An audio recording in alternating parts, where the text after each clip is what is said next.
오늘 토론회는 부산 지역 생활 폐기물 환경 미화와 산업안전 실태와 보호 방안에 대한 토론회입니다. 그동안 지속적으로 현장에 계신 분들과 소통을 하면서 토론회를 준비하고 있었고 오늘 드디어 마지막 토론회가 되었는데 오늘 참석하신 분들이 현장에 계신 분들 그리고 이 상황을 너무 잘 아시는 분들이 함께 해주셔서 너무 뜻깊은 자리가 될 것 같습니다. 그럼 지금부터 부산 지역 생활 폐기물 환경 미화와 산업안전 실태와 보호 방안 토론회를 시작하도록 하겠습니다. 저희들이 코로나 시기를 거치면서 필수 노동자들의 고마움 또 필요성 이런 것들을 많이 이야기를 해오고 있습니다. 그러나 또 코로나 시기가 끝나고 나니까 이분들에 대한 고마움이나 어려움 많이 잊어버리고 있는 것 같다는 생각이 있습니다. 저희 센터는 취약계층 노동자들을 위한 그런 사업을 진행을 하고 있는데요. 현장에서 어려운 상황들 그리고 실제로 일자리를 중심으로 하는 것이 아니라 노동 현장을 중심으로 하는 그런 실태 조사를 발로 뛰면서 진행을 하고 있고 또 이것이 실제로 부산시의 노동 정책에 반영될 수 있도록 저희들 노력을 하고 있습니다. 그래서 오늘 좋은 말씀들 같이 나누고 또 현장에서 오늘 마지막 토론회이고 또 여기서 나온 좋은 의견들을 받아서 최종 보고회를 만들 생각입니다. 그래서 오늘 많은 것들 현장에서 이야기하고 또 의견 나누었으면 좋겠습니다. 오늘 참석해 주셔서 대단히 감사드립니다. 고맙습니다. 오늘 토론자분들과 이제 발표자분들의 이야기를 들어보겠는데요. 모두 박수로 시작할 수 있도록 하겠습니다. 예, 여러분 반갑습니다. 원래도 이제 다 맞춰가는데 노동보닉센터에서 굉장히 중요한 연구를 하셨네요. 오늘 연구 결과를 발표를 듣고 그다음 토론도 하고 좌중에서 또 이야기를 좀 주셔서 이 연구가 실제 살아있는 연구 그다음에 이 연구 결과물들이 잘 쓰여졌으면 합니다. 우리 아시다시피 이제 우리 생활 폐기물 수거 운반 환경미화원 이 노동자들이 여러 가지 조건에서 굉장히 안 좋습니다. 이 고용 조건이라든지 근무 환경도 좋지 않고 조금 말씀드렸던 안전이나 보건 문제도 있고 그래서 필수 노동이면서 또 취약 노동이기도 하고 그렇습니다. 그럼에도 불구하고 거기에 대한 연구들은 굉장히 좀 부족한 것 같습니다. 또 하나는 이분들이 고용되어 있는 조건들이 지자체의 도급 관금 그런 형태에서 지자체와 직간접적인 관계를 맺고 있는데 실제 사업주나 지자체는 그렇게 책임의식이 그렇게 강한 것 같지 않고요. 특히 지자체 같은 경우에 도급 관금에 문제가 되면 중대재해 처벌법에 의해서도 또 문제가 되기 때문에 그런 문제들도 오늘 좀 같이 이렇게 봤으면 합니다. 우선 연구의 배경을 말씀드리면 사실 지난 2018년도부터 꾸준하게 이제 환경 생활 폐기물 수집 유발 관련된 환경 미화 종사자 노동자들의 중대재해 발생 이런 것들이 사회 문제가 되니까 정부에서도 감정부 차원으로 여러 가지 이제 안전보건 개선 대책들을 제시했고요. 물론 그 이전부터 생활 폐기물 운반 수집 노동자들도 산업안전보건법이 적용이 되기 때문에 당연히 산업안전보건법에 따른 여러 가지 안전과 보호 관련된 조치 의무를 사업자가 준수해야 되는 건 당연하겠지만은 우리 생활 폐기물 이제 수집 운반 종사자들의 경우에는 어떤 나름 위험을 좀 더 짚어볼 수 있는 작업 방식 그리고 이제 기계라고 할 수 있는 이제 차량과 관련된 여러 가지 이제 문제에 특별한 안전보건 기준을 담을 수 있는 이제 법 개정이 상당히 의미가 있었다라고 말씀을 드릴 수가 있겠습니다.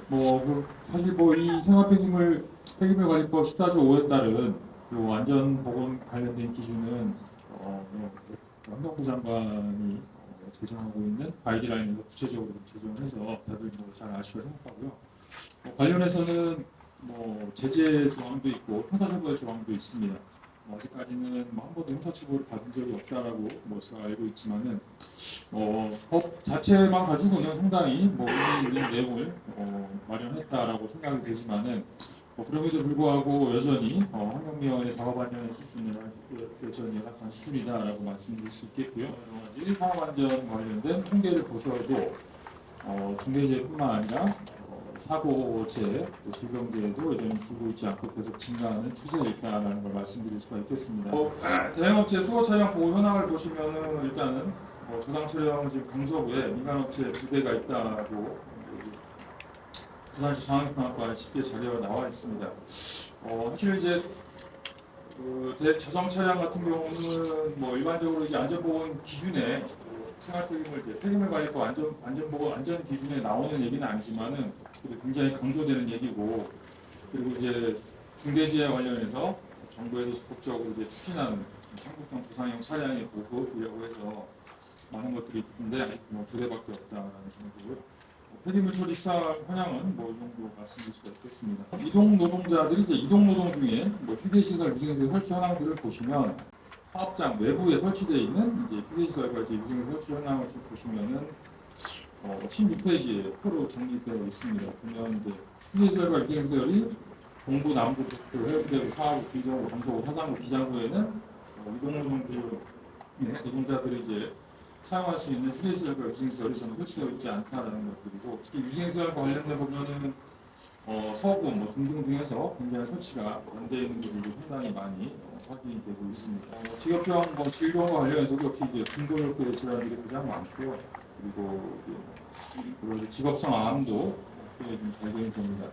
사실 이제 고령자들이 또 많으시고 야간 작업이 또 많으시다 보니까 뇌심혈관 질환도 꽤 많이 조사가 되고 있습니다. 질연점들이 다 이제 실태조사나 대상과 쭉 연결되는 내용으로 들어왔습니다. 작업자 보호 장구 현황. 그러니까 안전 기준에 보면 이제 3가지 사항을 얘기하고 있는데 그 중에 중요한 하나의 꼭지가 이제 작업자 보호 장구 현황인데 연간 1인당 평균 지급량을 보면 구별로 상당히 좀 편차가 있는 걸 좀 확인할 수 있습니다. 근데 이제 보고 사항이 안전화, 안전조끼, 작업장과 안전모 딱 4가지만 또 하고 있더라고요. 가이드라인이나 이런 데 나오는 것만 또 확인하고 있는데 뭐 다른 이제 응급 안전 키트나 뭐 이런 얘기들은 사실 이 보고서에서 이제 찾아볼 수는 없습니다. 뭐 주간 작업을 하고 있는 것과 야간 작업하고 있는 비를 보시면 야간 작업이 압도적으로 높고요. 이제 보시면 가로 청소나 기동반은 주로 직영들이 하고 있기 때문에 거의 100% 입박한 투자가 이제 주간 작업을 했다라고 알 수가 있겠습니다. 우리 3일 1조 작업 운영 실적을 이제 보시게 되면은 역시 이제 별로 높지 않습니다. 근데 사실 보면은 지경이나 크게 또 차이는 없는 것 같습니다.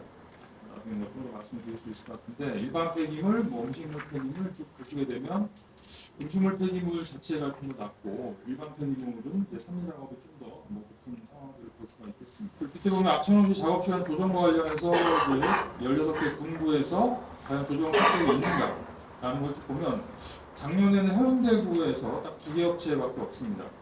이것도 실태조사 결과와 조금 차이가 있을 수 있는데 이것도 이제 역시 보고한 거고 일단 어쨌든 조정 계획을 세우면은 이제 그 예외가 될 수 있는데 어쨌든 조정 계획은 다 이런 식으로 잘 세워놓고 있는데 조정 계획의 내용도 보면 굉장히 형식적인 내용도 많고 그리고 이제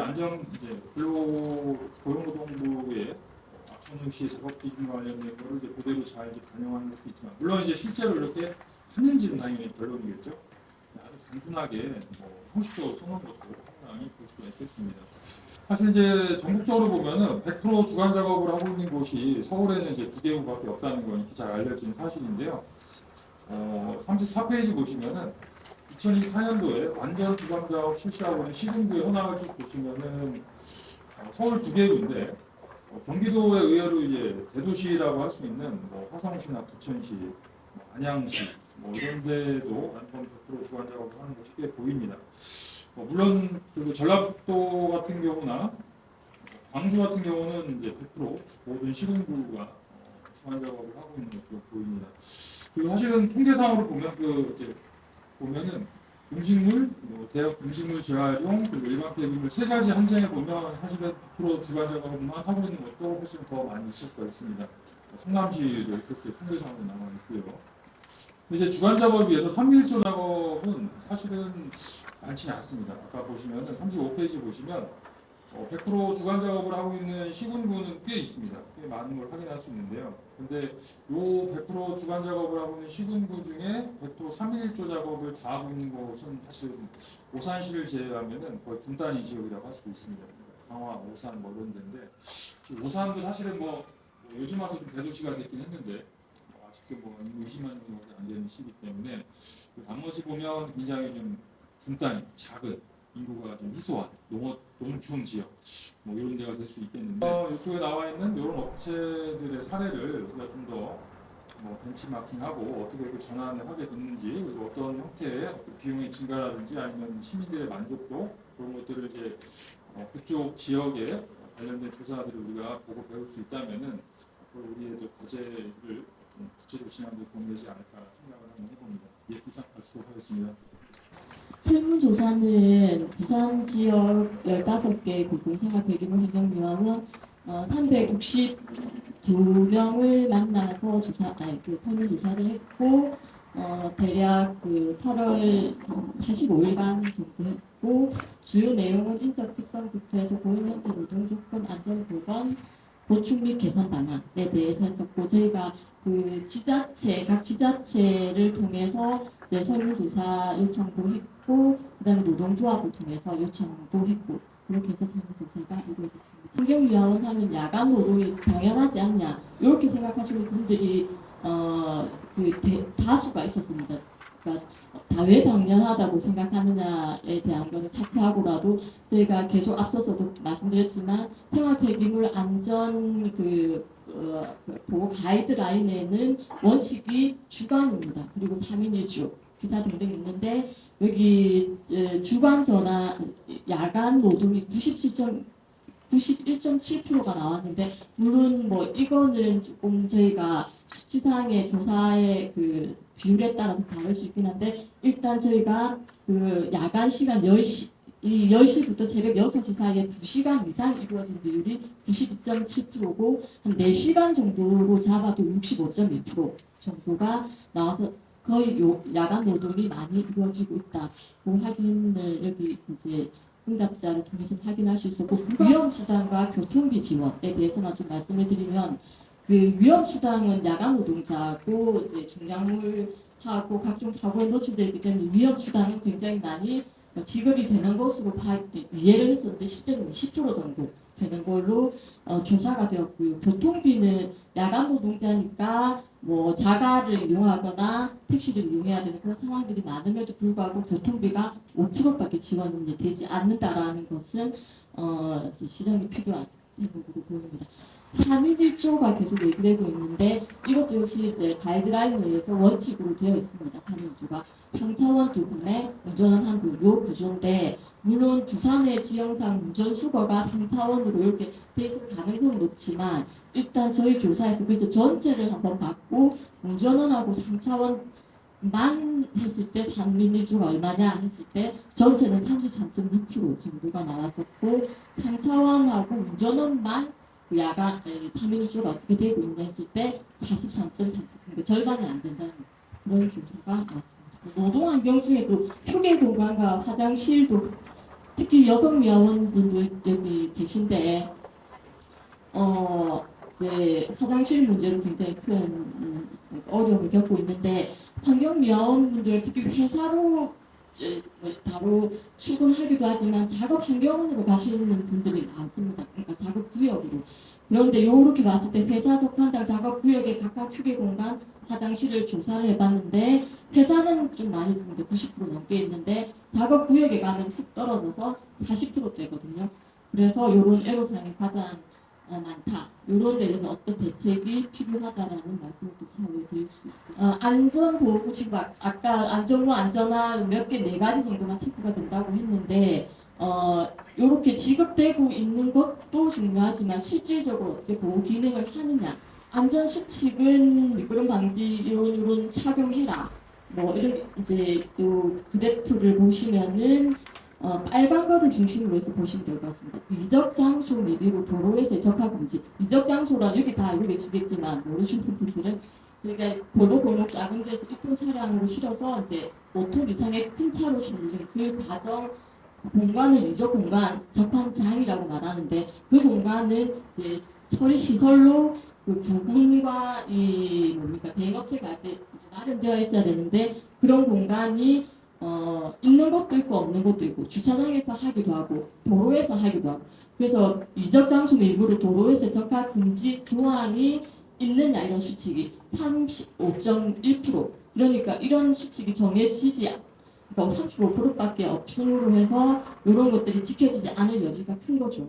그 다음에 빨간 줄 중심으로 네 번째 작업 중 차량 이동 금지 이것도 굉장히 중요합니다. 이 쭉 가면서 여러분도 보셨겠지만 알아가면서 이렇게 하는 그런 것도 금지도 69% 정도밖에 없고 차량이 매달려 이동하지 않. 조금은 저희가 없어졌다고 들었는데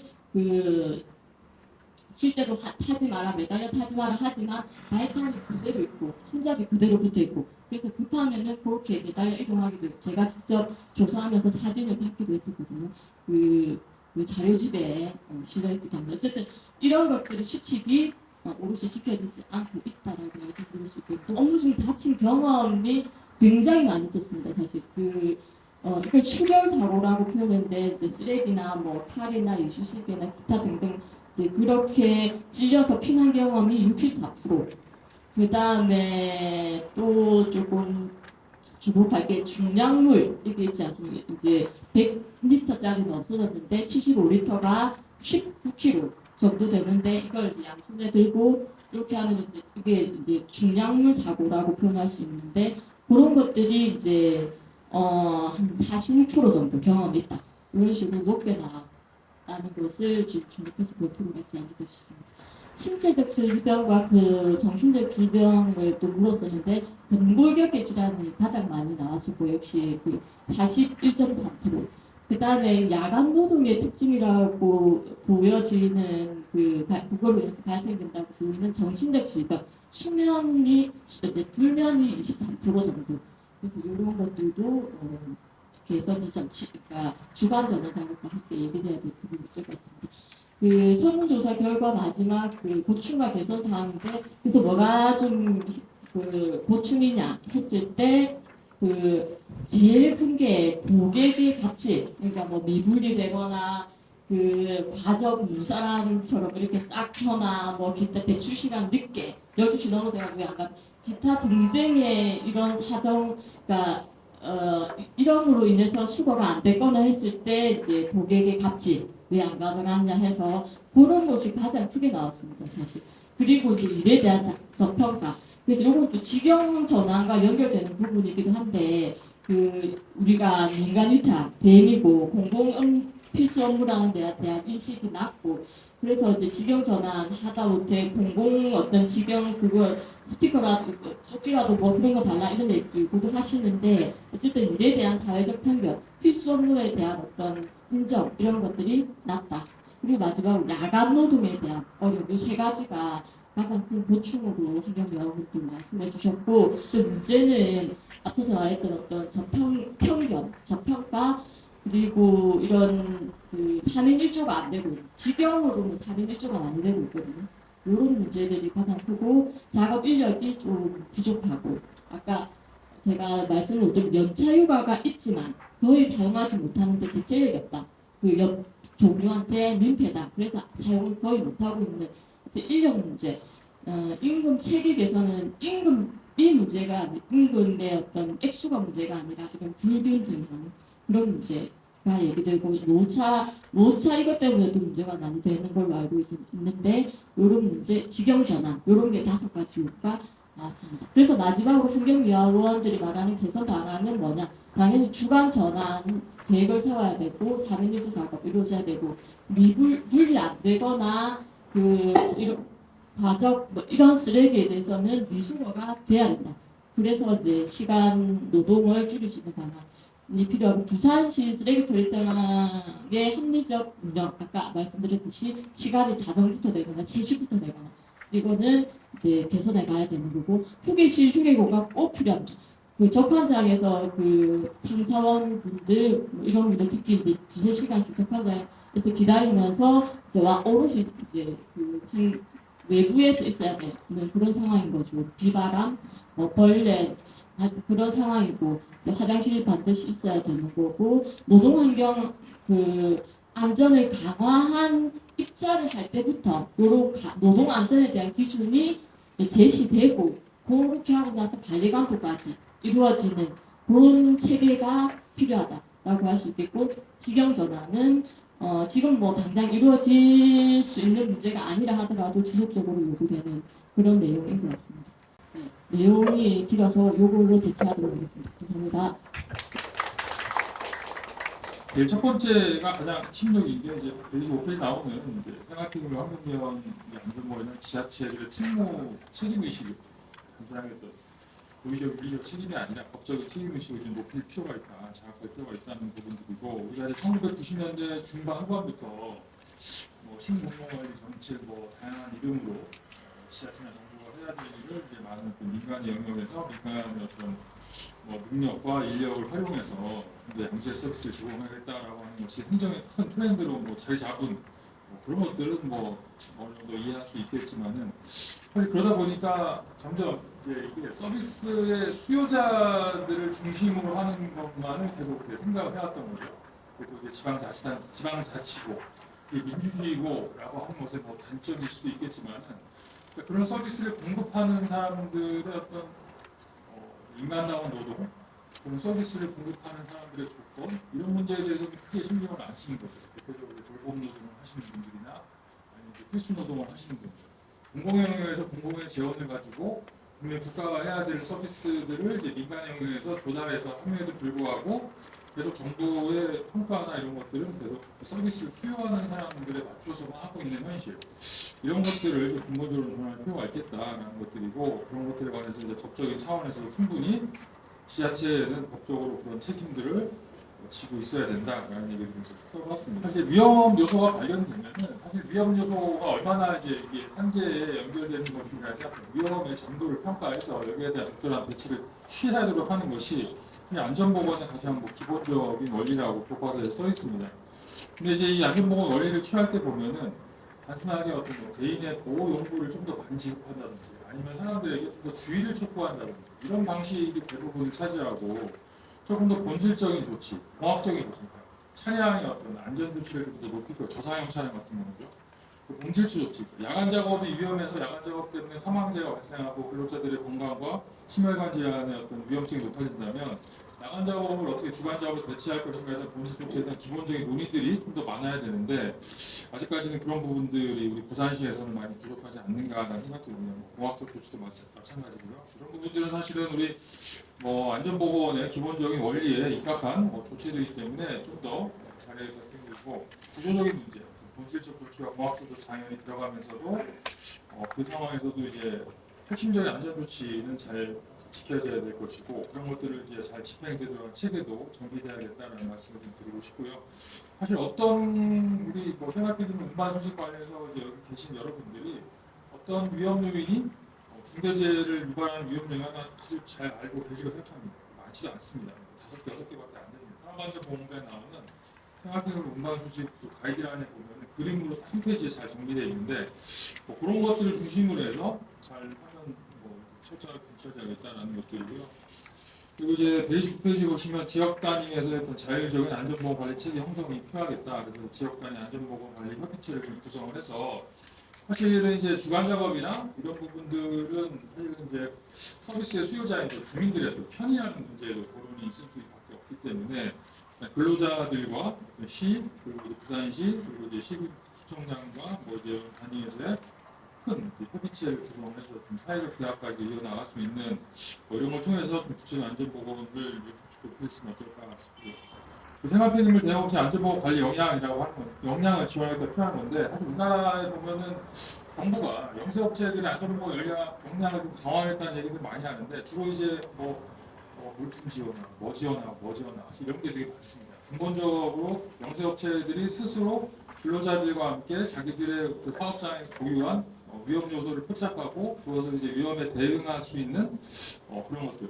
누가 흔히 우리가 얘기하는 어떤 물고기를 갖다 주는 게 아니라 물고기 먹는 법을 한다라는 하는 건데 그런 것들이 부족하다 보면 아까 선생님 말씀하셨던 이제 공동으로 뭘 할 수 있는 이런 시스템도 충분히 생각할 수 있고 공동 안전관리 체계를 구성할 수 있는 것들 그런 것들이 충분히 가능하다는 것도 있고 사실 아이디어는 뭐 많습니다. 환경미화원 노동자들의 인격권 침해 근절이라고 해서 우리가 이제 산업안전보건법에도 이제 고객응대 근로자들의 어떤 보호 조치가 있는데 이게 이제 뭐 환경미화 우리 노동자들도 사실 고객응대라는 것들이 있죠. 야간에 하다 보니까 그렇지 않다라고 생각하는 것도 있는데 여기에 관한 매뉴얼, 뭐 작업 거부, 뭐 이런 것도 좀 더 설치할 필요가 있겠다는 생각을 했습니다. 마치도록 하겠습니다. 네, 감사합니다. 두 분께서 전반적인 이야기와 그다음에 그 설문이나 그 면접으로밖에 파악이 안 되는 문제까지 포함해서 굉장히 자세하게 그 조사도 해주셨고, 그다음에 그 제시하는 대안들도 굉장히 구체적이고 그 현실적인 대안들을 많이 제시를 해주셨습니다. 뭐 제가 이제 보면서 상당히 좀 놀라운 것들도 많이 좀 발견했고요. 그래서 여성 미화원들의 화장실 문제라든지 이런 거는 굉장히 좀 심각한 문제로 보여지고, 그럼 제가 그 노동자들의 건강이나 이런 문제에 대해서 굉장히 오랫동안 연구를 하고 진료를 해왔지만 실제로 그 작업 중지권 같은 경우에 현 정부에서도 굉장히 중요한 이슈로 되어 있는데 우리 환경미화원들이 작업 중지권을 조금 다른 각도로 이렇게 접근되고 있는 것 같아서 조금 이상하긴 합니다. 그러니까 노동자들의 개인적인 권리로서의 작업 중지권 이렇게 되어 있는데 이제 환경미화원들이 작업 중지는 관공서에서 재해나 뭐 이런 부분으로 작업 중지 이래서 이것도 조금 시각의 전환이나 이런 부분도 좀 필요해 보입니다. 그 속에서 이제 토론자 네 분을 모시고 이 속에서 뭐 우리가 좀 강조해서 보아야 될 것이라든지 아니면 조사가 미진해서 좀 더 추가해야 된다든지 아니면 어떤 해석들을 해야 될 것이라든지 또 향후에 어떻게 우리가 고쳐 나가야 될 것인지 뭐 이런 이야기들을 좀 해주실 것 같습니다. 임금 저 없는 주관 전환을 원하는데 현실은 그렇지 않은 거죠. 사실상 저희들 노동자 입장에서도 그런 부분이 있습니다. 인식의 차이인데 고령의 노동자들은 여태까지 이어져오던 습성을 아직 못 버리고 그냥 그대로 순응해가는 인식이 많은데 지금 신규 노동자들라든지 30, 40대만 해도 주관 전환을 바라는 의견이 됐습니다. 임금 저 없는 그게 받아들이지 않는다는 거 저희들도 알거든요. 여러 가지로 다각도로 이게 주관 전환을 한다면은 그냥 오늘내일 안에 되는 거 아니거든요. 여러 단계와 과정을 거쳐서 저 협의점을 합의점을 도출해낼 거라고 생각됩니다. 무조건 안 될 거라고 우리 임금이 저하될 거라는 우려만 가지고 우리가 망설인다면은 아무것도 시행되지 않을 거며 나아지지 않을 거라고 생각합니다. 그 태풍이라든지 한파라든지 폭염에 대해서 기후전환 시에 작업중지권을 발동할 수 있다고 되어 있는데 실제 그렇게 하는 노동자가 없거든요. 이거는 뭐냐면은 노동자부터 자기가 위험이 감지된다 싶으면 자기가 발동을 해야 됩니다. 그리고 상급 기관에 관리감독자한테 보고를 하면 됩니다. 그러면 사후조치가 돼요. 우리 스스로가 안 하고 있는 거예요. 우리들부터도 인식이 바뀌어야 되고 그 다음에 요구하는 거 그게 우리가 정당한 목소리를 낼 수 있는 건거라고 생각합니다. 저희 동구 같은 경우에는 가로수 청소를 하시는 분들은 지자체에서 운영하는 직영이고 저희는 민간위탁입니다. 직영하시는 분들은 거리를 가시다 보면 청소 도구함이라고 작은 사물함들이 곳곳에 있습니다. 이거는 직영이기 때문에 가능합니다. 저희는 없습니다. 다른 게 뭐가 필요하겠습니까? 이게 지자체에서 직접 관리해주고 복지를 관리하는 차이와 저희가 민간위탁에 떠넘기고 저희가 지금 하고 있는 저희 복지를 요구할 때 어느 주체가 그것에 관심을 가지고 해결을 해주냐의 차이 한 단면입니다. 저희가 지금 요구하는 거는 이건 단순히 저희 보고 생각의 차이와 민간 업체의 차이도 떠나서 지자체와 부산시에서도 같이 고민해야 되는 부분이라고 생각합니다. 담당과와 업체들을 제외한 시민사회단체와 노동자들 그다음에 시의원들이 함께하는 모니터단을 구성해서 철저하게 투명하게 진짜 제대로 집행이 되고 정산이 되고 있는지 확인을 하고 만약에 잘못된 것이 있으면 원스트라이크 아웃 정도 처벌 기준을 강화해서 다시는 그런 악덕 업체들 돈 가지고 장난짓거리 하는 업체들이 청소 대행업을 하지 못하게 좀 막아야 되지 않겠냐 좀 이런 생각이 드는 거고 또 지역사회에서도 좀 관심을 많이 가져야 된다.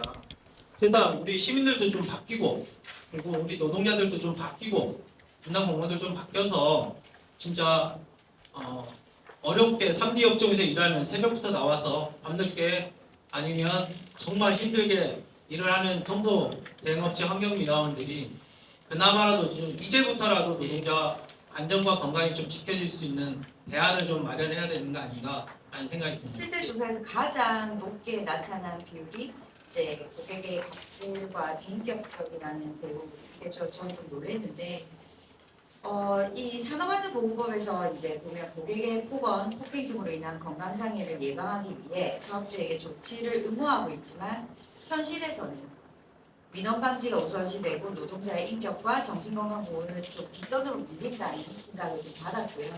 그냥 교통사고라든지 차량 충돌 위험 당연히 발생할 수 있을 것 같고 위험한 물질, 상처도 많이 50% 이상이 들어간 경우도 많았고 혈흔, 동물 산채 수술 등 정서적으로 충격을 줄 수 있는 사건에 분명히 노출이 되실 것 같아요. 이거는 단순한 스트레스가 아니라 직업 트라우마로 이어질 수 있습니다.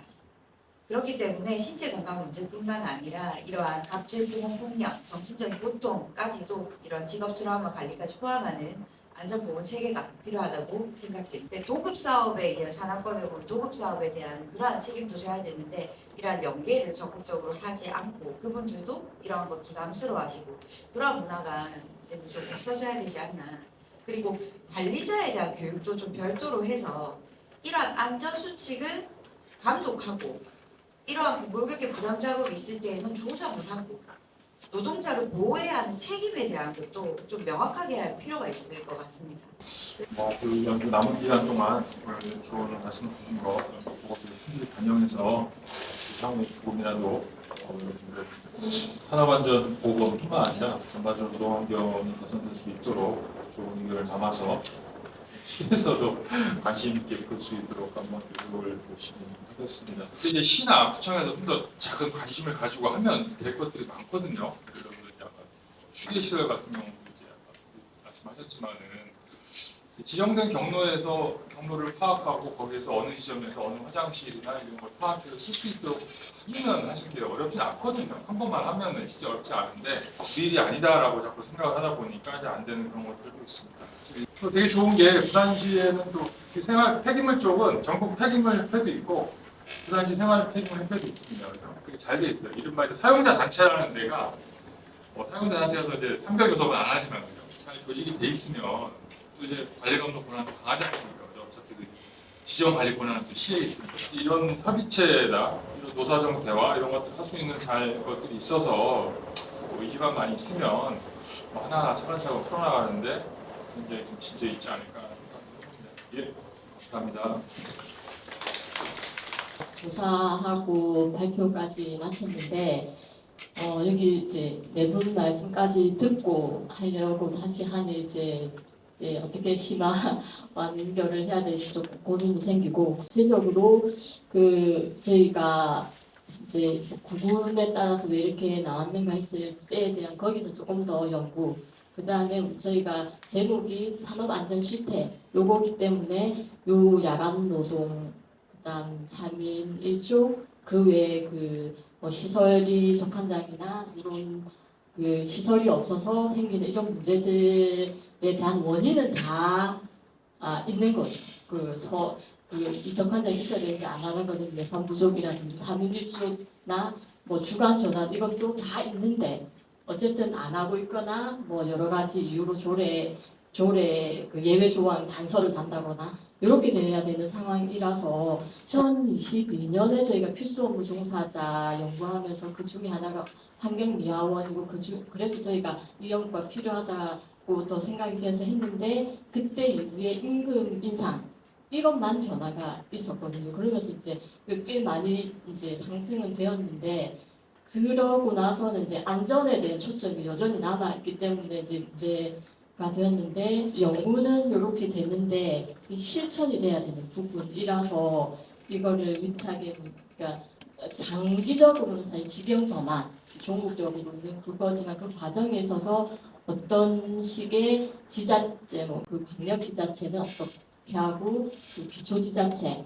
또 업체 노동자 이런 데 대한 것들을 조금 더 체계적인 정리 그리고 이제 어떤 연계가 필요한 부분도 또 있기 때문에 그러한 이제 좀 설계라고 할까요, 틀이라고 할까요? 이런 것들에 대한 정리가 조금 더 이제 상속에서 좀 연구를 마무리 지어 볼 수 있으면 좋겠다. 그렇게 할 수 있도록 노력해 보겠습니다. 감사합니다. 노동권익센터에서 하신 연구답다는 생각을 하고요. 이게 이제 노동권익센터가 그냥 해야 되는 일을 그냥 하는 이런 행태가 아니라 실제로 부산에 있는 노동자들의 권익을 위해서 무엇이 필요한가 이런 고민들을 잘 하신 연구라는 생각을 합니다. 그러면서도 오늘 여러 가지 숙제가 나왔고 그 숙제는 노동권익센터의 보고서를 내는 것으로 끝나지는 않을 것 같다는 생각을 합니다. 여기 계신 분들도 스스로가 해야 될 역할들, 그 다음에 같이 모여서 해야 될 역할들을 오늘 이야기를 좀 많이 하셨고, 그게 오늘 토론회를 또 통해서 조금씩 이게 좀 전개화되는 것 같습니다. 예전에는 좀 뭉뚱그려져 있었다면 숙제가 이게 제일 중요한 것들이 무엇이고 어디에서부터 초점을 맞춰야 되는지, 그리고 그 노동권익센터의 연구비를 사업비를 지원해주는 지자체의 부산시 책무는 무엇이고, 그리고 이게 그 보고서로 끝내는 문제와 그 다음에 현장에서 요구하고 아니면 싸우고 해야 될 문제와 그 다음에 또 같이 협력해야 될 문제, 그리고 또 연구자들은 어떤 부분들이 모자라는 것을 채워야 되는지 그런 이야기들이 오늘 좀 잘 나왔던 것 같습니다. 그래서 그 숙제들을 좀 잘 본인 스스로 잘 담아서 앞으로 좀 같이 잘 풀어갔으면 좋겠습니다. 이상으로 토론을 마치겠습니다. 감사합니다.